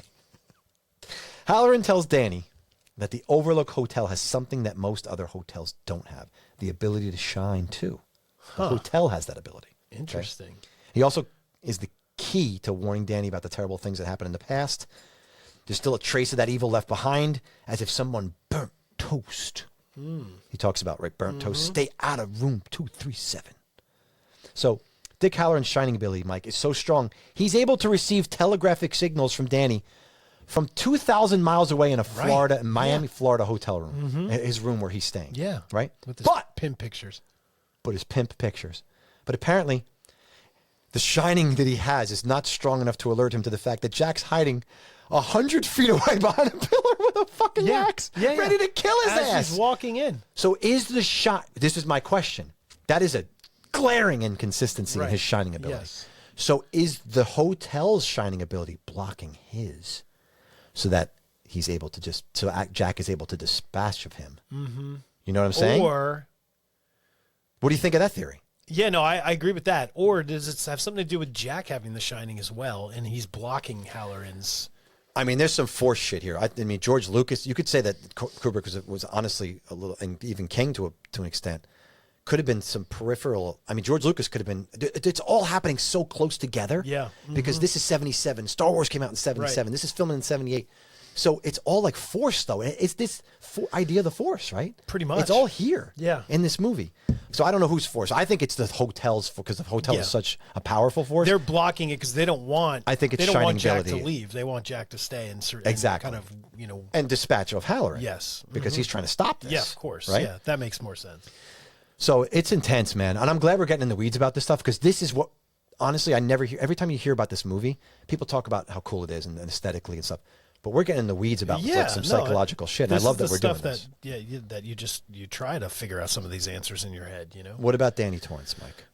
I think his performance is great. Like It is. I think he's good. I think it's hilarious that And he's a noob. He's a total noob. yeah, that Kubrick told him they were making a family movie about a family traveling to a hotel. I just would love to see how Kubrick handled him with direction and that kind of stuff to get those reactions like we talked about before when he was making that face, he's shaking his head. There is one or two shots of him talking to Danny, I feel like. But there are not that many of them in the making of. That Vivian Kubrick, Kubrick's wife shot. Yeah. Because she shot most of that documentary, which is really well yeah, done. Yeah. But again, I think it works. His inexperience works for this movie. No, I think the lack of speaking is Yeah. better for him in the sense of, even when he's doing Tony and stuff like that, it doesn't seem silly to me. It's like it's definitely plays up kind of freaky, you know. I did read though that Kubrick continued after this movie wrapped, and like decades later, he still kept in touch with Danny. Oh, really? Yeah, he had an ongoing relationship that's with him, nice. checked in on him and stuff Yeah, like that. well, So that's I did read that, That is nice. and I hope that's true. Yeah. But you ready for the credits on Danny's resume? Sure. Danny Lloyd, the actor. This is it, isn't it? Danny Torrance in Terror in the Isles from the archival footage of The Shining. Yep. As himself in Room 237, a documentary on Mike. You guessed it, The Shining. Yep. Cameo in Doctor Sleep, Mike, which is a Mike Flanagan sequel to what? The Shining. The Shining. So his resume literally is The Shining. This is his whole life. It was his whole life. Yeah. Yeah. Interesting. I don't know what he does for a living, but He interesting. had no interest in acting after this. That is so funny. By the way, I did see something in one of these videos that I fell into, one of these Alice Wonderland rabbit holes I fell into. So Danny has this, when he has the vision of the elevator, all that blood, right? And the doctor comes to the apartment to check him out. Did you notice the pillow he's laying on? No. It's a bear pillow. Oh my God. So It's a freaking bear. interesting. Now, it's clear as day.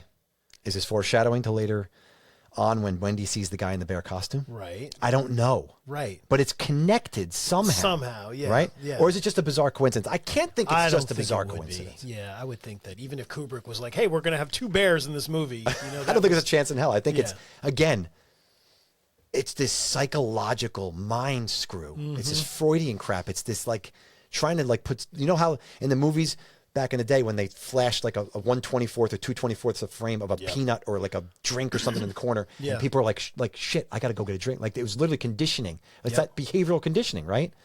That people need to get themselves a snack or something. That's what Kubrick's doing here. Yeah, he is. I really think. Yep. Wendy. Yeah.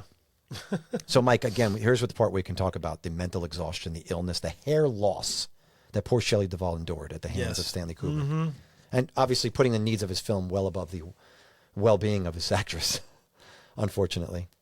But in one scene, he tells her, "We're freaking killing ourselves out here, and you're wasting everybody's time." I mean, she's like crying. She's sick in bed. Like, she can't even get up at points. It's crazy. Yeah.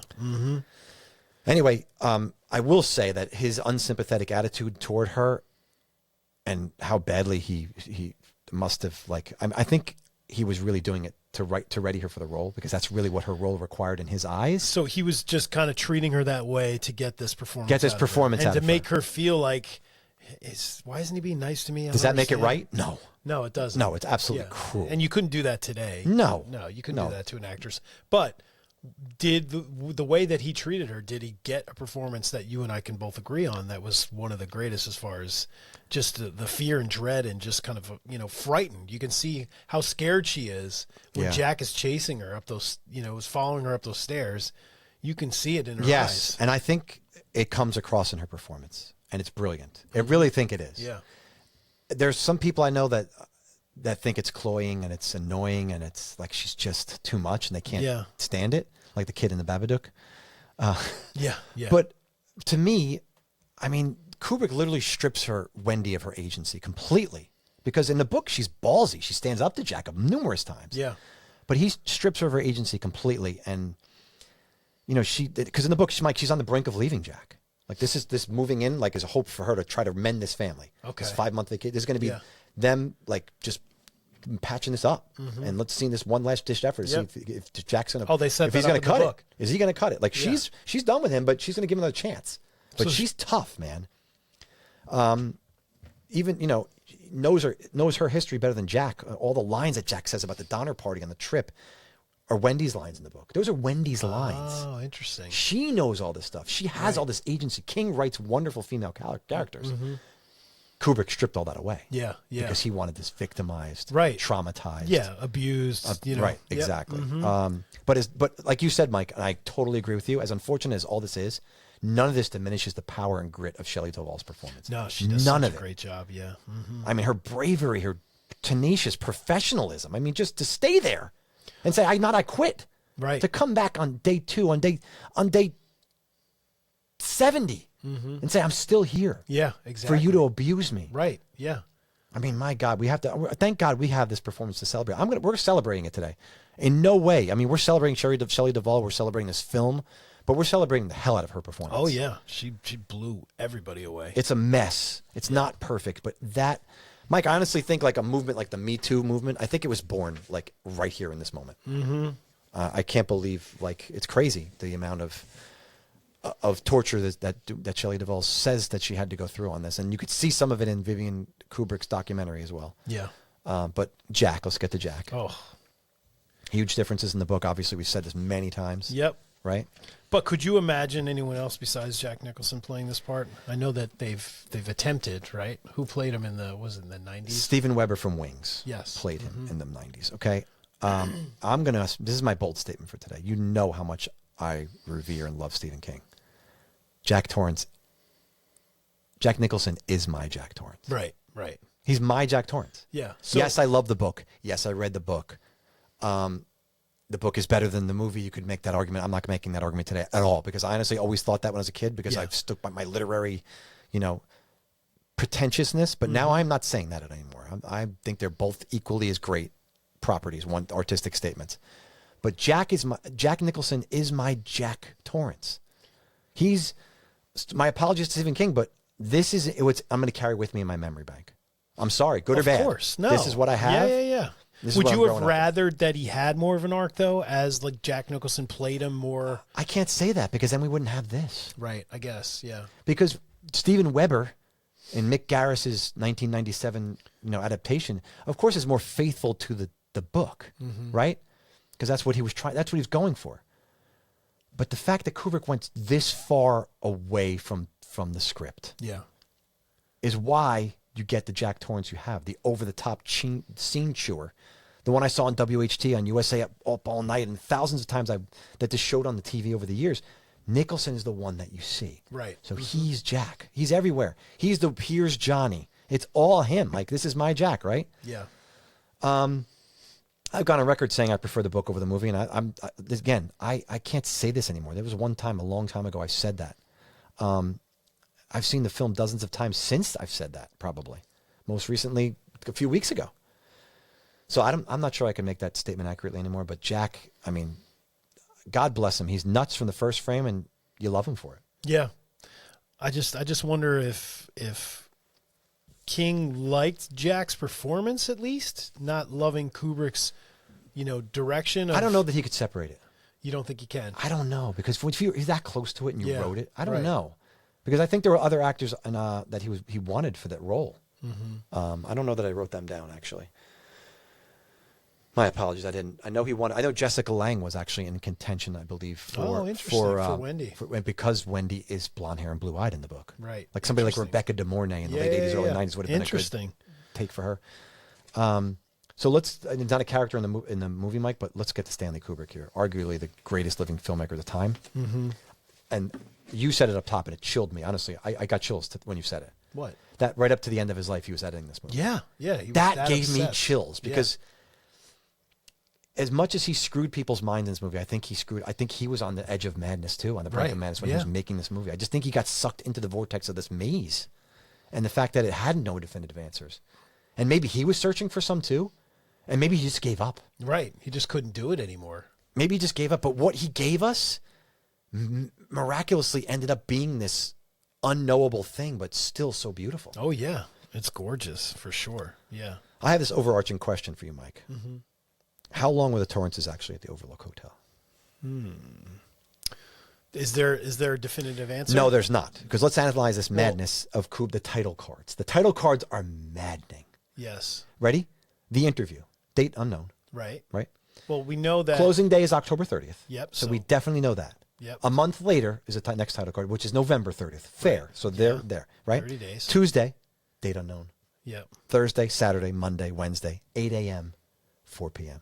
How freaking long? This could be like the Groundhog Day vortex. We have no idea how long Bill Murray was actually. Which kind of makes sense because, like we said before, in the Overlook, there is no time. You know That's what I mean? true. The temporal dimension is non-existent. And the fact that Jack was there along has no recollection of whether it was, 5 months ago or, so are these, 3 days later. So I love that you said that because you're kind of solving a mystery in a way, even though you're not. These title cards are another confounding thing that Kubrick put in there just to Yeah, deepen the just to mess with you a little misunderstanding bit. Yeah, of that temporal dimension. Like you yeah, said. totally, That's- absolutely. all right. What about the Overlook as a character? Because we've talked about it a lot, but I feel like the Overlook is like the biggest character in the whole movie? it is. It's crazy with all its little corners and rooms and nooks and crannies and weird shit. All his bathrooms, bathrooms, mirrors. bathrooms. Yep. Yeah, ghosts, bears blowing guys in tuxedos. I mean, there's a lot going on. There's a lot to digest. Yeah. It's a lot to Twins. suck on in this it. movie. That's it. Bear pillows in the beginning, Bear which is not in the Overlook. Not in the No, it's Overlook. not, You but get real bears blowing But he people. probably brought it with him. He could have. What if the pillow turned into the bear that we saw? Oh my Could you imagine? God. Kubrick's going to come back from the dead and Bear pillow, you've always been the bear edit that pillow in. here. oh man, I think we're going to Jesus. take a little break. We'll be right back. Yeah, Okay. sure. Are you having fun listening to the guys? Well, give me your eyes and your ears, only for a moment. I just want to tell you that there's more to hear. So much more. Join our Patreon for lots of bonus Alone in the Dark content. Go to patreon.com/Alone in the Dark podcast and help to support the show. So speaking of Patreon, Matty, we have something in store for this month that we're excited to give to our Patreon subscribers.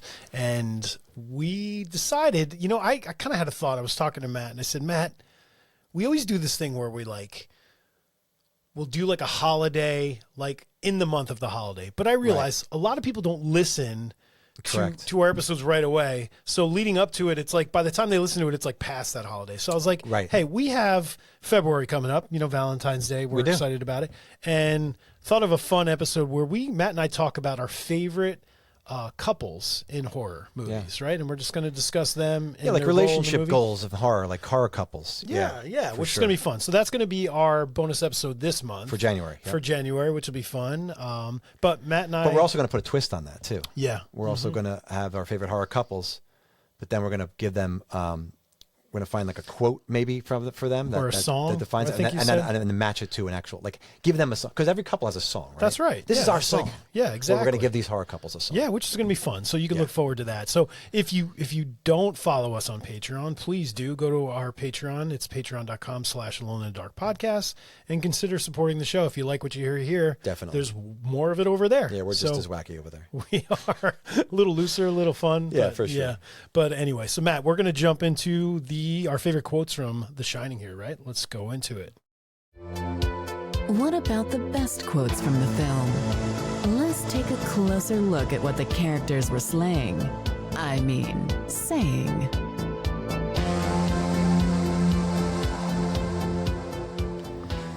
So again, at the beginning of the movie, I said this before, but I'm going to say this. So my predecessor in this job left a man named Charles Grady as the winter caretaker. And he came up here with his wife and 2 little girls. I think they were 8 and 10. And he had a good employment record, good references. And from what I've been told, he seemed like a completely normal individual. But at some point during the winter, he must have suffered some kind of a complete mental breakdown. He ran amok and he killed his family with an axe. Stacked them neatly in one of the rooms in the West Wing. Maybe that's room 237. Oh, yeah. Maybe that was that room. Who knows? Kind of makes sense. And then he put both barrels of his shotgun in his mouth. Now, this scene, again, I said, it reminds me of the graveyard keeper telling Loomis the old Charlie Bowles story in Russellville. Yep, Charlie Bowles, Russellville. Right? It's one of the lines of foreshadowing. Almost everything that Ullman says in this interview is basically a warning for Jack and the audience. This is what's waiting for you if you take this job. Yeah, that's good. Jumping ahead when they're driving there, we got Wendy, the whole Donner Party scene, which you said that in the book, Wendy is responsible for saying those lines. Yes. So here we go. Wendy, hey, wasn't it around here that the Donner Party got snowbound? And Jack says, I think that was further west in the Sierras. Oh, what was the Donner Party? Danny says. They were a party of settlers in a covered wagon times. They got snowbound one winter in the mountains. They had to resort to cannibalism to stay alive. You mean they ate each other up? Ate each other up? Jack says they had to in order to survive. He says it so matter-of-factly. Yes, he does. I love it. And then Wendy's, Jack. Yeah. AI Jack. Yeah, exactly. Don't worry, Mom. I know all about cannibalism. I saw it on TV. See? It's okay. He saw it on the television. So great. So great. I love that. The Grady twins. Hello, Danny. Come play with us. Come and play with us, Danny, forever and ever and ever. As a kid, Mike, you can identify with the scene because Danny's in the, he's in the arcade, the game room, it's which fun. is where you and I would be. Yeah, totally. But man, this stains you. Oh, it does, and it's so early on in the movie too. It's a morbid thought, Mike, but I picture myself on my deathbed. Oh my God! I know it's a morbid thought, but stay with me for a second. I swear to God, I might. You're gonna think of I this might scene? just see like the Grady twins standing Shut over my the bed. hell up. Just saying, Dude, like, that's terrifying. I know man. it is. I That's know it is. terrifying. But I might just see them, like when I'm just about to close my eyes and take my last breath, I'm going to see them, and they're going to turn, and they're going to walk out of the room. Oh, that's terrible. And that's me exiting off the, shuffling my off the mortal God, coil, Matt, dude. That's me. Awful. I'm just trying to be like poetic and literary at the same Oh time. my gosh. If it's morbid, I apologize. Yes, it was very morbid. That's okay. How about Lloyd? Women can't live with them, can't live without them. Jack says, words of wisdom, Lloyd, my man. Words of wisdom. Words of wisdom. Dad? Yes. Do you like this hotel? Yes, I do. I love it, don't you? I guess so. Good. I want you to like it here. I wish we could stay here forever and ever and ever. Dude. Again, Lining up with those. echoing those same lines we Yeah. heard the Grady twins That's say, so Mike. funny. I don't think I ever made that connection before. Dude, It's crazy. right? This is the most unnerving thing about this film. This trance that it puts the viewer in. Like, from my perspective, I always felt like every single time I watch it, like I said before, it's this inexplicable power. It has this thing over you, and it's like holding you by both of your shoulders. Yeah, yeah. And you can't like turn away or walk away in a way. Right. Even if you do, it follows you out of the Yeah. room. Mm-hmm. Like, as Jack is spiraling to madness, I'm uncomfortable. I'm sometimes hypnotized on this edge of the seat feeling that it doesn't stop until like, I feel like I'm just going a little mad myself. Right. Every time I watch Yeah, this. yeah, totally. And then like, and it's still, it's even after you, like I said, after you walk away, this continues to work on you. It works you over even after, long after the credits roll, man. It's the craziest sensation about this movie. Oh my gosh, it's crazy. I think you may have done this line before. I'm going to read it anyway. Mr. Grady, you were the caretaker here. Oh yeah. I recognize you. I saw your picture in the newspapers. You chopped your wife and daughters up into little bits, It's a little bit. and then you blew your brains out. And then Delbert Grady, after a short pause, that's strange, sir. I don't have any recollection of that at I all. know. AI Delbert, man, I'll tell you that.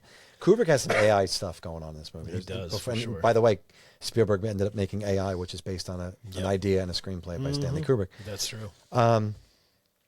So let's stay with Brady for a second. Obviously, you've always been the caretaker. I Yep. should know, sir. I've always been here. Been here. Great line. Again, haunting. And perhaps they need a good talking to. If you don't mind my saying so. Perhaps a bit more. My girls, sir, they need care for the overlook at first. One of them actually stole a pack of matches and tried to burn it down. But I corrected them, sir. Oh, my and when my gosh. wife tried to prevent me from doing my duty, I corrected her. My God. Are you kidding me with this? Oh, so creepy. Chilling. Yeah. Hi, Lloyd. Been away? Now I'm back. Good evening, Mr. Torrance. It's good to see you. It's good to be back, Lloyd. What'll it be, sir? Hair of the dog that bit me. Bourbon on the rocks. That'll do her. Now, Mike, simple. No big deal in that dialogue. Yeah. Does it chill you that Lloyd knows what fucking drink Jack drinks? Yeah, exactly. Right there, dude. Yeah, yeah. That is haunting. He's Whoa. in this gold room bar. Yeah. Gold room bar. Obviously, Lloyd has served him several times before. Oh, And absolutely. knows his drink by heart. Yeah. It's crazy. Absolutely ridiculous. Crazy. Jumping ahead a little bit, but little pigs, Oh, yeah. let me come in, not by the hair of your chinny chin chin. Well, then I'll huff and I'll puff and I'll blow your house in. Whoosh, axe to the door. Fantastic. Wendy, darling, light of my life, I'm not going to hurt you. You didn't let me finish my sentence. I said I'm not going to hurt you. I'm just going to bash your brains in. I'm going to bash them right the fuck in. Oh my gosh. My God. That's him on the stairs as he's coming up to her, right before she starts, as she's gosh. swinging the bat there. That's crazy. Dude, how about red rum? Just that was Oh. words from. By the way, here's something I'm gonna play stupid Matt. Okay, I try to pretend that I'm smart on this podcast all the time, and I kind of believe that maybe half the time I can pull that off. No, you definitely are. But I'm an idiot here. I've watched this scene 100 times. 100 times. I'm not kidding. 100 fucking times. By the way, Red Rum is in the book. No kid that watches this scene can't say it's not terrifying. But Mike, I am the stupid ass who figured out, not just now, I'm not today years old when I figured this out, but I was way later than I figured out that this is Tony. He's saying this line as Tony, not Danny. Yeah, you didn't know that? Mike, I didn't the first 10 times I watched it. Really? Because I was so just so intense of what happened. And I'm like, wait a minute. Duh. Tony is saying this. Yeah, that's when Tony. Red Well, that's when like Tony he's takes him over, basically. Yes, That's when but- he's trying to console him, and he's like, Can you just share my stupidity for a second? I'm an idiot. "No, you're not an idiot. You're really It took me not." a couple of times for me to actually remember Interesting. Oh, that that's it was funny. Tony that said these words. Yeah. Not Danny. Give him the warning, right? Yep. Mm-hmm. Duh. You said here's Johnny, right? Or did you not say that? No, I didn't say that, but that's obviously you can't talk about this movie without mentioning. Here's Johnny. Mike, it starts all this dialogue in the entire movie. Like, this is the line of all these lines. This is the freaking line that's stuck in the lexicon. Yeah. This is the one we're stuck with. The fact that this isn't even in the script That's right. This was improvised, right? perplexes me. Jack Nicholson improvised it. So here's what I'm saying. Considering Kubrick wasn't even familiar with this line, he lived in England. This is from The Tonight Show, an American show. Yeah. Kubrick was living in England at the Right. time. No No. knowledge of what Right. the Probably- referentially. Well, he probably did, but Maybe there's it's a popular possibility. show. Yeah. It could have been, but he's not watching the Tonight Show every night. No. Okay, he's watching the BBC or whatever he's watching in England. But here's the other part I'm saying. Kubrick made it clear that he's controlling every single solitary aspect of this movie. Right. So how would he let? So this you're slip? going to let this in, right? So the line that you had nothing to do with, all that time they see you in the kitchen at the typewriter typing your notes every single day, you didn't write this. Right. Jack Nicholson did it, and this is what the movie's remembered for. Yeah, I Did know. that chew his ass up I a little bit? believe it must have. Yeah. All right, Yeah. just a little bit. Yeah. Or did he try to take credit for it? Maybe. I don't think so. Yeah. You never know. I don't think so. I don't think so, but I think it's crazy. Yeah. So you have any more lines? I don't. I think you mentioned one that I had in my notes. So we're going to talk about the music now, Matt. Yeah, let's do the score and the soundtrack, sure. Did you hear that sound? No, not the screaming. From memorable tunes to stabbing synths and haunted strings, it's time to discuss the music from the film.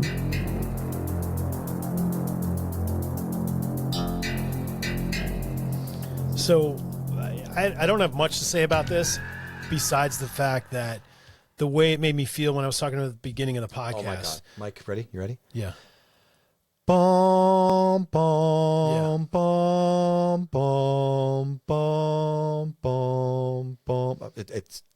It's so crazy and just like these weird sort of like yeah, it's almost like wailing sounds in the background and like almost theremin-ish. ghostly. Yeah, but ghostly, like you know, Yes, almost kind of ghostly, like yeah. wailing of ghosts, ghosts Yeah. wailing out, crying, "Don't come here." You're right. Stay away. Yeah, yeah. Jinx, dude. Yeah, So exactly. so Wendy Carlos and Rachel Elkind are the two composers that did this main title sequence, and it's based on Berlioz, who was a classical composer, and Symphonie Fantastique. It was a piece that he did, and they based this off of that. And that's swooping. The way it matches to that helicopter shot, Yeah. the same way that Typo Negatives, boom, boom, boom, Yep. matches to that. Yes. I mean, this is the OG right here. Oh but yeah, totally. like you said, that seagullish type of a Yes. cry. Yeah, it's Right? I love that cry. Wailing ghosts, man. I love that. I'm going to put that somewhere in my writing. Wailing ghosts. Like Tomorrow Never Knows from the Beatles. Has a Yeah. little bit of that Yes, in there, right? Totally. Many of the other musical pieces, though, Mike, that are used in this film are from this very famous composer, Krzysztof Penderecki. Okay. If anybody, I encourage everyone right now to Google / go on YouTube and just go into a Krzysztof Penderecki rabbit hole. A lot of his pieces are going to come up. He was influenced by Igor Stravinsky. Was known for a lot of like orchestrative, masterful, like just the way he treated orchestration in classical music. Famous for whistling harmonics, what's like these eerie tones produced by partial string vibrations. Awesome, man. You can hear these all over The Shining. Any of those little unnerving things, that's these like partial string vibrations. Yeah. And they're crazy because that's what Krzysztof Penderecki was really famous for, like kind of setting. It sets such a mood and a tone. Yeah. Yeah. Just craziness, man. That's awesome. Yeah. And like you said about that song, what was it called? The Midnight in You? Midnight in You. Oh, that ending Midnight, song. It's just perfect. It's beautiful. It really is. Because you get that 20s picture Oh, yeah. from the definitely. Gold Room photo with Jack in it. Just incredible. Yeah. Matt, you ready to lighten the load here? Well, I wanted to know if you got a tattoo of this film, what would it be? Oh, that's right. Your tattoo thing. I have several things. You have several. And I want you to pick multiple one. tattoos? Yeah, I'm getting tatted Wait, up on this. I have to pick. I can't decide what I want. I have to pick what you have. No, you don't have to. I was just going to give you, if I had no ideas. I would get. Let's see. I might get a bear. Oh my God, you're getting a bear? No, But that would be very abstract. That would be No. you mind screwing people looking at you. They'd be like, "What is that?" Yeah, no, I wouldn't do that. You know You'd what be I would "Oh, get yeah? though? You want to know what this is? I'd get a glass of bourbon, Jack Daniels. And you put a glass of bourbon, that would be embarrassed Yes. because it's actually. So you have Jack multiple. Let's hear this. All right, I'm getting a sleeve. No, I'm getting a fucking sleeve. This is And coming listen from to the me. guy that has zero tattoos. I know, and listen, I was shouting this out, and I was influenced by this because Natalie McDonald, one of our really Yes. close friends and good listeners, just got a huge Shining. She got the twins. Oh no way! That's so cool. And the pattern, the rug pattern. Yes. So I'm getting Jack's face looking through the splintered wood of the door frame. I'm Okay. getting that picture because it's so iconic. Yeah. I'm getting the Grady twins. I want the shot. I want another shot. I'm going to have like Jack Nicholson's face all over my arm and my leg. His shot of the when he has the axe and he's coming toward the camera in the maze. Yeah. That low Yes. looking thing. Yep. I want a typewritten page from Jack's book, All Work and No Play Make Jack a Dull Boy. That'd be cool. That'd be freaking cool as hell. With the word red rum Yeah. and then a patch of that carpeting. Look at you, dude. You got it all. How planned great would out. that tattoo be? That would be cool. You'd have a whole sleeve dedicated to The Shining. I Right. love it. Yeah. So if this were my favorite movie, which it's not, Right.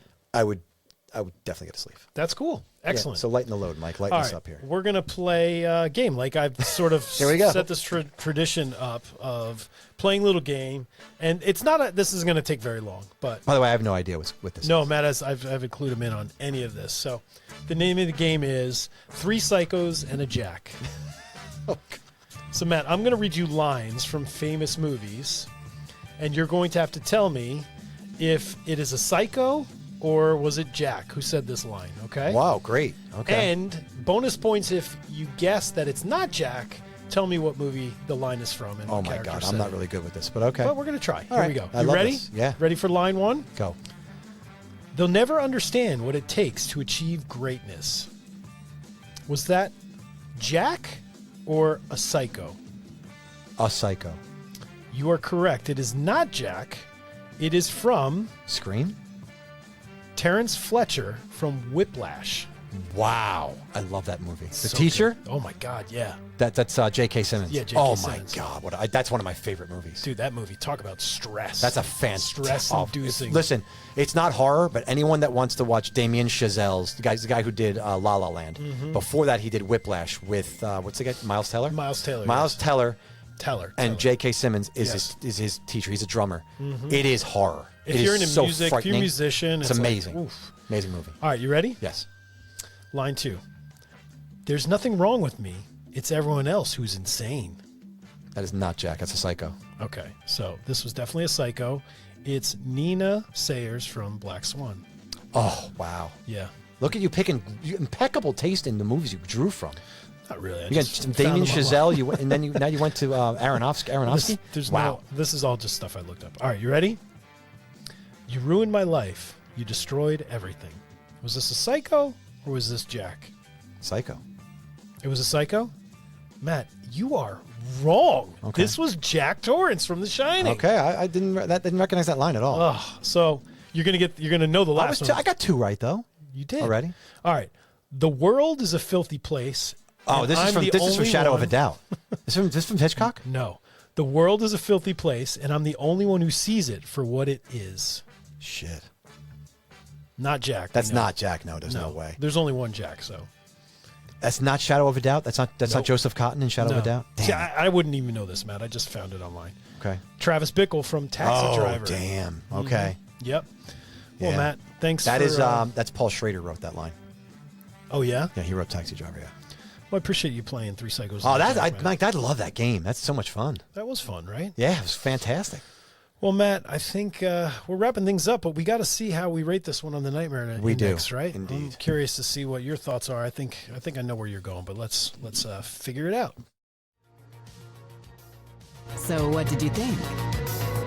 How does this one rate on the Nightmare Index?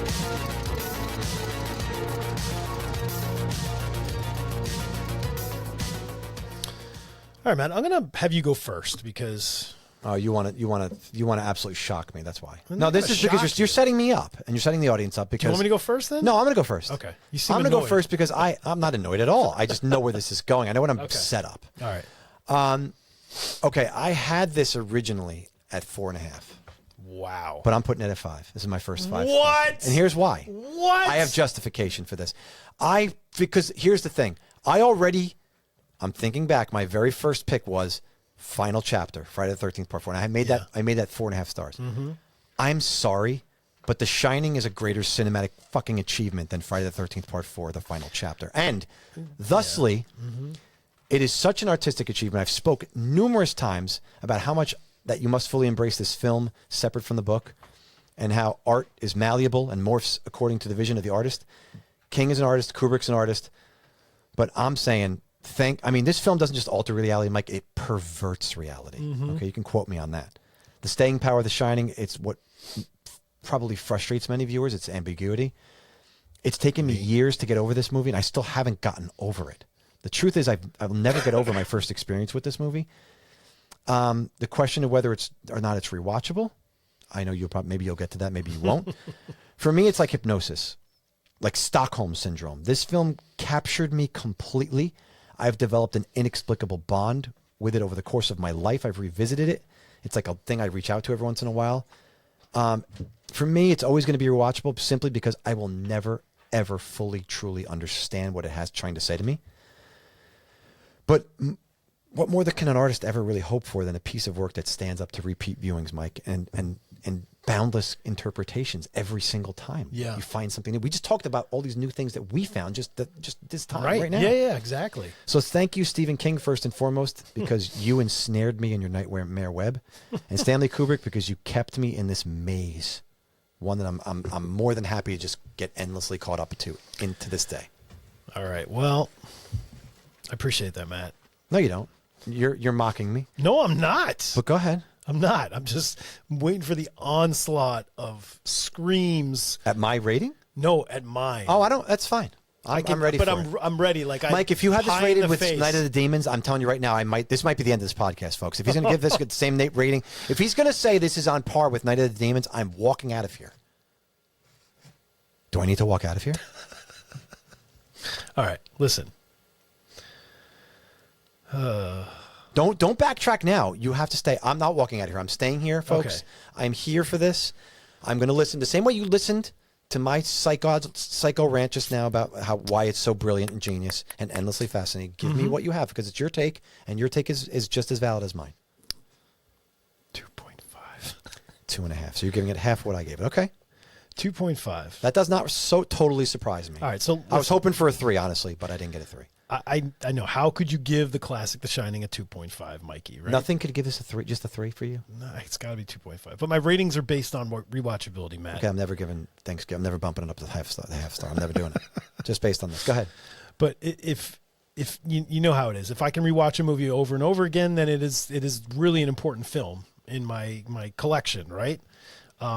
I appreciate all the gorgeous visuals Kubrick created and all the symbolism. And even talking about it now, I realize there's more things that I didn't even notice, before. But for me, it's not a rewatchable film. I've probably seen this movie 6 times max. You know what I mean? Wow. So I don't know. Wow. For me, it's a 2.5. I don't own this movie. What? I'm not going to give it. I'm not going to give it a higher rating just because. So wait, one of those 6 times we actually showed this at Friday Night Frights. Yes. So that was one of the 6 times you've seen this movie. Yeah, if I'm right about my number, but honestly, I think it probably is 6. I watched it yesterday. Subliminally, I picked it again like Terrifier 2 to make you watch it, knowing that you probably wouldn't watch it on your own. But I did. I watched it yesterday. I'm there for you, buddy. So, hey. So I chose this to talk about, so you'd have to watch it again. Yeah, of course. And I can't wait to choose, I don't know, Okay, let's see. I'm trying to think what I would choose to make you watch again. But So what did you give Night of the Demons? I don't know. Oh, you know what? I'm going to go back as you're talking. So finish your thoughts because I'm going to go back to, I have a note for Okay. what we rated this. Okay. So I'm going to share that with the audience. I'm trying to think of the movie that you're going to hate that I'm going to make you watch, and I can't think of it. It's that Halloween movie. All right. So this got a half star more than Night of the Demons for you. So I gave Night of the Demons 2. Yes, you did. All right. That tracks. I'm sorry, everybody. Hey, look, you know what? I'm not sorry. This is how I feel. It's Absolutely. not rewatchable. No, it's that's why I said to you it's valid. The performances are great. It's just not a rewatchable movie for me. I just can't, it's just not my thing. So, But Mike, I'm going to end it with this. Okay? Sure. Before we just talk about our pairings, the only thing more confounding and inexplicable than this movie is your criteria for picking for rating a film. go ahead, pour it on. Hey, listen, we talked about mind screwery the whole entire episode. Why not talk about Mike's rating system? And it's kind of confounding to me. But I totally respect it. That's what keeps this interesting, that we don't share these in advance. No. And I love that we don't do that. Yeah. I know you like a lot of that to do a lot of, we like to prepare and we like Sure, to know. yeah, certain But I things. love that we don't share this because genuinely I'm very like wow for this. Yeah. But another part of me is not totally confused based on prior conversations we've had about this movie. Totally. Yep. All right, Mike, so pairing this movie with another movie. Yes. I have a few choices. All right. What do you have? First of all, I have a triple feature triple feature. with this movie. Okay. I'm pairing The Shining with two other Stephen King movies. One of them is Secret Garden with Johnny Depp, Okay. about another film about a writer who goes to a remote lakeside retreat, Yes. I've seen hoping this to write one the perfect ending to his novel. Yep. Ends up facing his own personal demons, a lot more than he bargained for. I thought that was kind of a different kind of take. Sure. It's hot in summer. This one's cold winter, but it has that writer remote kind of a connection. Totally. So I thought that was really cool. And 1408, another author who writes about the country's spookiest inns in a hotel and checks him into a hotel room. Wait, who's in that completely? one? John Cusack Oh, completely loses his grip. By the way, another black man in that movie, the kind of Scatman Carruthers-esque. Yes. Samuel Jackson kind of a warning him about the room and everything else. Yep. Totally. So we check in, but you never check out kind of thing. So I thought those two went really, really well. Yeah. Do you have one? I got two. I was going to say, is it Vacancy? Is there a movie Vacancy? Vacancy with Luke Wilson. Yes. Yes, Luke Wilson. I was thinking of that one, or Okay. I was going to say Psycho, just Just based on going the with hotel thing? Yeah. All right. I'm also going with In the Mouth of Madness. This would pair well with. Right. Not Just at for all the what it mind seems. fuckery. Yep. Yes. Our main character losing his mind as the supernatural penetrating reality type of a thing. Yep. Don't forget that this film and The Shining also share a dark, sadistic humor. That's right there. If one wants to Makes sense. sift through the layers of madness and actually find the dark humor, it's there. Yep. And I'm also going to do because I think after The Shining, you need a palate cleanser. Yeah. So if you watched Goosebumps 2015, bear with me. It's an author trying to stop the monsters that he created from terrorizing this town. Total counter programming, fun, more fun. If you play Goosebumps second, you get the chance of kind of sleeping with a smile on your face instead of, going with unpleasant dreams if you put The Shining last. Yeah. That's good. Or actually nightmares that last your whole life. I like that, Matt. That's good. Interesting, right? Yeah, that's a good way to wrap it up. Well, All right. guys, thanks for listening.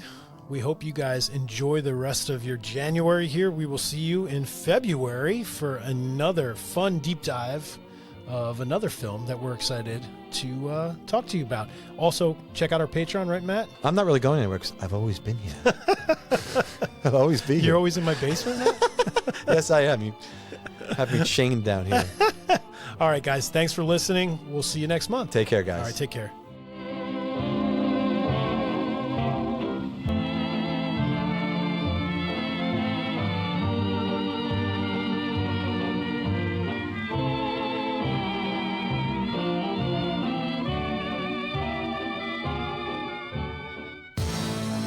You survived. Wasn't that a good fright? If you enjoyed the nostalgia trip, award us with a shiny 5-star review. Now it's safe to flip the lights back on and jump back to reality. See you again next time when we're once again alone in the dark.